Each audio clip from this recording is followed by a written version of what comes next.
Hello guys, welcome to our channel. This is Teja. ప్రస్తుతం మనతో పాటు ప్రముఖ సీనియర్ జర్నలిస్ట్ ఇమ్మంది రామారావు గారు ఉన్నారు. నమస్తే సార్.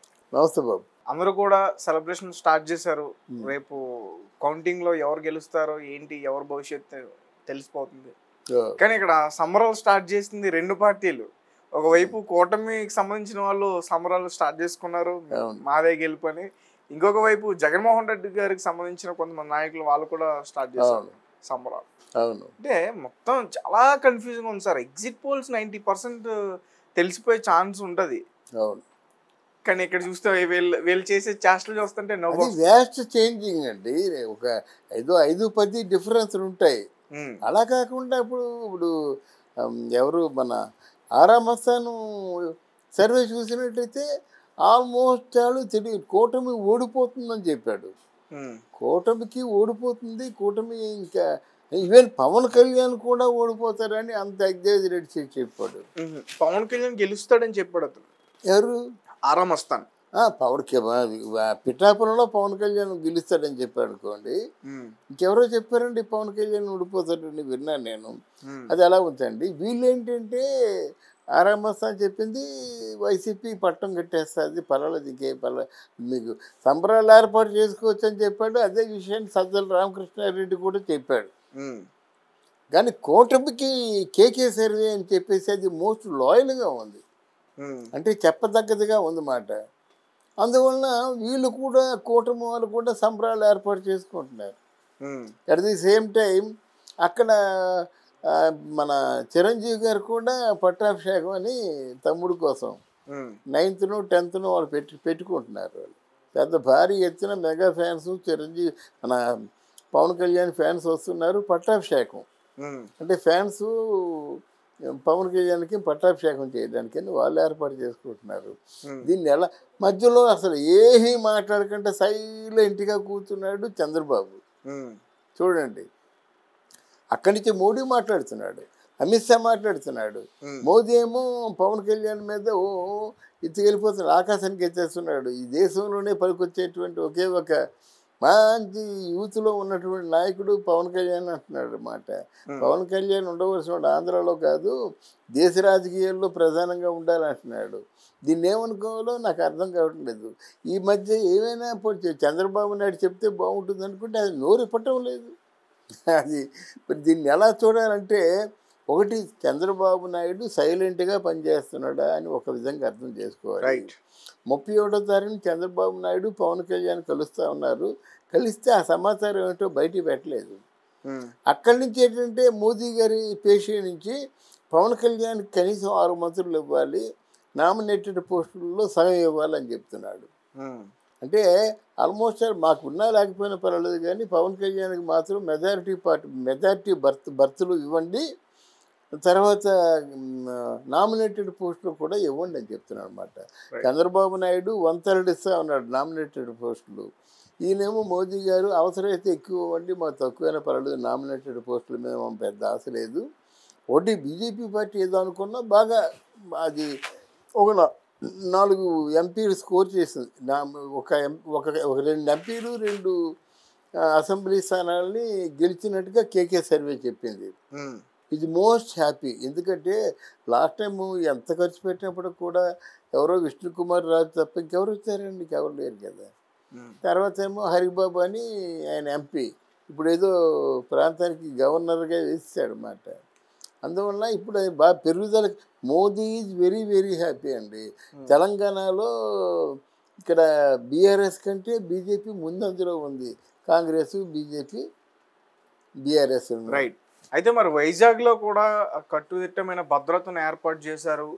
అక్కడ సీఎం జగన్మోహన్ రెడ్డి గారు అక్కడ ప్రమాణ స్వీకారం చేయబోతున్నారు అంటూ కూడా ఇది ఇది ఈ వార్త కూడా వచ్చింది సార్. ఆయన లండన్ వెళ్ళే ముందు నేను విశాఖపట్నాన్ని క్యాపిటల్గా చేస్తాను, నా ప్రమాణ స్వీకారం విశాఖపట్నం నుండే అని చివరి సభల్లో చెప్పాడన్నమాట. అందుకోసం చెప్పాడు కనుక అక్కడ చేయాలి కదా. ఏం చేద్దాం అనుకున్నా చేయకపోయినా ముందు గెలిచిన తర్వాత కదా ఇవన్నీ. గెలవకుండా ఓడిపోయారు అనుకోండి, ఎవరి ఇళ్లలో పెరిగే చాలామంది వైసీపీ నేతలందరూ జంపు, ఎవరు రావటం లేదు.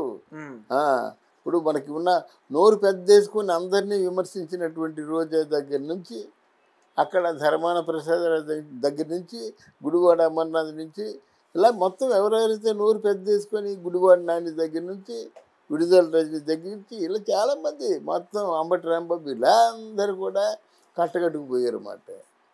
అందువల్ల ఇప్పుడు అందరూ మొహం చాటేసుకునే టైంలో మరి ఈ నెల గెలిచేస్తాడు అనే ఆలోచన. బట్ 600 160 డెఫినెట్గా కూటమి ఈసారి తప్పకుండా గెలుస్తుంది.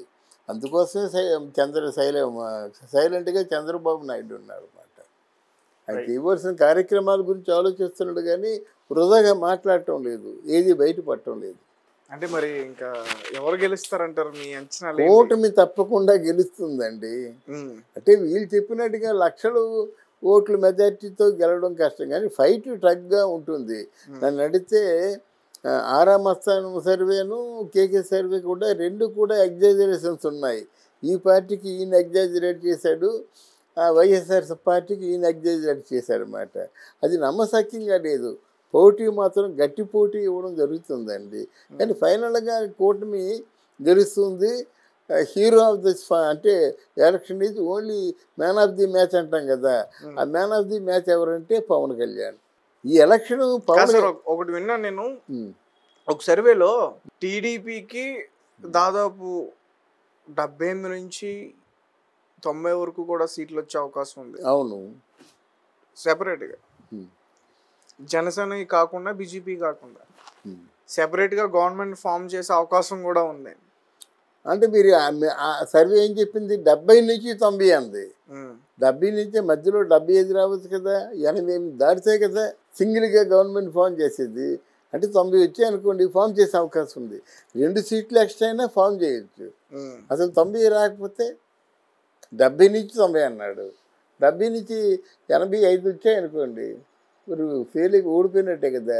అంటే అఫ్కోర్స్ అది కూటమి సపోర్ట్ ఉంది కనుక డెఫినెట్గా గెలుస్తాడు. అంటే ఇండిపెండెంట్గా గవర్నమెంట్ ఫామ్ చేయడానికి అవకాశం ఉండదు. ఇదంతా రేవంత్ రెడ్డి గారు చేశారండి, మీరు ఒకరు. ఎందుకంటే తెలంగాణలో నువ్వు ఉన్న పైకి రాలేవమ్మా, అక్కడ ఇండిపెండెంట్గా స్వచ్ఛంగా ఉంది కాంగ్రెస్ పార్టీ. నువ్వు పార్టీ పెట్టదలుచుకుంటే నువ్వు వైఎస్ఆర్ తెలంగాణ కాంగ్రెస్ పార్టీ అనే పేరుతో పెట్టొద్దు, కాంగ్రెస్ పార్టీ పేరు పెట్టు. కానీ కాంగ్రెస్ పార్టీకి ఇక్కడ కంటే, ఎందుకంటే బేస్డ్ ఆన్ తెలంగాణ ప్రజలు, తెలంగాణ ఉద్యమం, తెలంగాణ జాతికి అంకితం ఇది. ఇంకోళ్ళు వచ్చి మరి అంటే ఈ మధ్యకాలంలో బీజేపీ వస్తుంది ఉధృతంగా, కానీ నీకు ఇక్కడ అవకాశం లేదని చెప్పేసి ఈ శర్మలని ఆంధ్ర పంపించిన వాడే మన రేవంత్ రెడ్డి. అక్కడికి వచ్చి ఆంధ్రాలో శర్మలకి మొత్తం సపోర్ట్ చేశాడు. శర్మలకి ఏదైనా పొరపాటున కానీ ఇబ్బంది కలిగించారా మీ తాట ఒలుస్తా అన్నాడు. అమ్మా నువ్వు ఎప్పుడు పిలిచినా నేను వస్తానమ్మా అన్నాడు. అంటే పంపించింది మాత్రం రేవంత్ రెడ్డి. అయితే ఇక్కడ పంపించినందుకు ఆవిడ ఎంత సేవ చేసిందో తెలుసా మీకు? కాంగ్రెస్ పార్టీలో జవసత్వాలు కూడా మళ్ళీ పుంజుకున్నాయి. కాంగ్రెస్ పార్టీ వాళ్ళు కండువాలు వేసుకున్నారు. కాంగ్రెస్ పార్టీ వాళ్ళు ఒకళ్ళు 2-3 గెలిచే అవకాశాలు ఉన్నాయి. ఆంధ్రాలో కాంగ్రెస్ పార్టీ గెలవడంటే ఒక 4 రోజుల గ్యాప్లో వచ్చి ఆవిడ తీర్థం పుచ్చుకుంది. చాలా గొప్ప విషయం కదా. అన్నిటికంటే ముఖ్యం ఈరోజు వైసీపీ పార్టీ ఓడిపోవడానికి ప్రధానమైనటువంటి కారణం షర్మిల.